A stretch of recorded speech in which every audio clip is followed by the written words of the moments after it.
பாருங்க.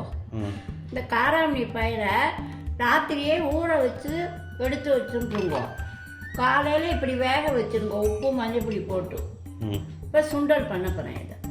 அதுக்கு தேவையான பொருள் பச்சை மிளகாய், இஞ்சி, கருவேப்பிலை, தேங்காய், பெருங்காயம், பெருங்காயம்.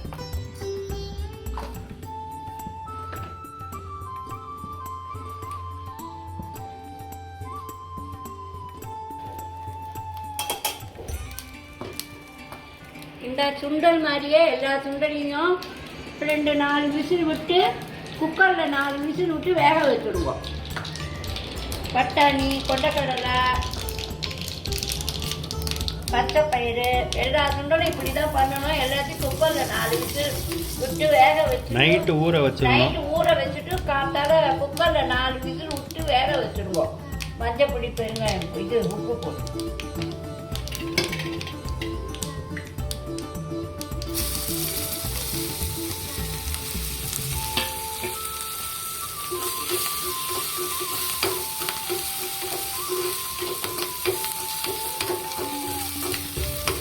நான் இஞ்சி பச்சை மிளகாய் போட்டிருக்கேன். இப்போ இதை போடணும். ஒரு பெரட்டுட்டு தேங்காய். ஆமாம், தேங்காய் ஆட் பண்ணணும். அவ்வளோதான்.